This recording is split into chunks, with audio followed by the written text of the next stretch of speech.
अस्सलाम वालेकुम। आपका मेज़बान इश्ताक अहमद देव हाजिर है एक नई वीडियो के साथ। नाज़रीन, बात यह है कि आज जो मैं बात करना चाहता हूँ वो है जो हालिया जो इंतखाबात हुए 2024 जम्मू कश्मीर में। आज तो अब रियासत के वज़ीर आला के तौर उमर अब्दुल्ला ने हलफ भी उठाया है और उसके साथ 4 और वज़रा ने, एक डिप्टी चीफ मिनिस्टर ने हलफ उठाया है। तो आज मैं मुखातिब हूँ हल्का इंतखाब डोडा वेस्ट 53 के जो मुंतखब मेंबर लेजिस्लेटिव असम्बली है, मेंबर का जो असम्बली हमारे शक्ति राज परिहार, जिनका ताल्लुक बीजेपी से है।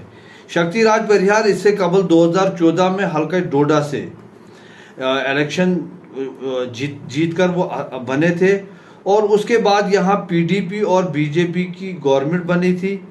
और जिसके आखिरी मरहले में वो वज़ीर भी बने थे। लेकिन फिर जो है बीजेपी ने पीडीपी से जो अपनी हिमायत वापस ली और उसके बाद गवर्नर राज हुआ। तो तब से लेके अब हालांकि अब दरिया चिनाब में बहुत पानी बह चुका है, खैर वो कहानी फिर से ही। तो मेरी शक्ति राज परिहार जब वो एमएलए थे तो एक सोशल एक्टिविस्ट के तौर बतौर प्रेसिडेंट डोडा डेवलपमेंट फ्रंट के यहाँ के बहुत से मसाइल को लेकर हम उनके पास जाते थे, उनके साथ राब्ते में थे और ये बात बिला मुबालगा कही जा सकती है कि शक्ति राज परिहार ने हर हमेशा एक बड़ा, कभी भी उन्होंने सरद महरी का मुजाहरा नहीं किया और जो भी हमने तजवीज़ दी उनसे जितना हुआ तो उन्होंने अपनी तरफ से भरपूर कोशिश की। बल्कि बहुत बार हमने मैकेनिज़्म भी उनको समझाया और फिर एक मसले में जो है हम जब वो चीफ मिनिस्टर के पास मिलने के लिए गए तो मैंने तब उनसे गुजारिश की थी कि बेहतर है कि आप पीडीपी के डिस्ट्रिक्ट प्रेसिडेंट शाबुल हक भट्ट की क़यादत में आप जाएं मिलने, ये ज़्यादा बेहतर रहेगा और डोडा का मुफाद इसमें है। हालांकि नॉर्मली जब एमएलए जाएगा तो वो एमएलए की ही क़यादत में वापस जाना चाहिए था, लेकिन शक्ति राज परिहार ने हमारी उस गुजारिश पे लब्बैक कहते हुए डोडा मुफाद के लिए, बल्कि पूरे डोडा खिता चिनाब वैली के मुफाद के लिए वो मसला लेकर चीफ मिनिस्टर के पास गए और उस मसले को डिस्कस किया। वो मुतालबा क्या था मैं उस पर वो अभी मैं नहीं बोलूँगा आपके सामने, लेकिन मैं शक्ति राज परिहार से मेरी गुजारिश होगी कि वो तब जो आपने एक बड़े इदारे की जो आपने बुनियाद रखी है वो फ़ाइल अभी मौजूद है, वो उस महकमे में मौजूद है। मुझे उम्मीद है कि अब जबकि नई सरकार बनी है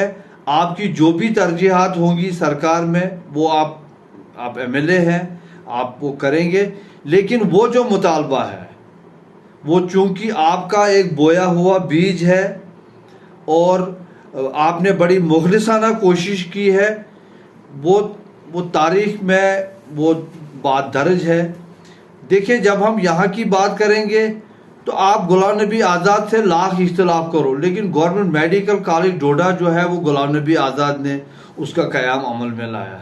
ऐसे ही जब वुमेन पुलिस स्टेशन की बात आई आपने उसमें भरपूर एफर्ट की, वो भी एक रिकॉर्ड है। तो ऐसे ही वो जो इदारे के क़याम के लिए आपने कोशिश की है, इंशाल्लाह हम अनकरीब मुलाकात करेंगे, हम उसको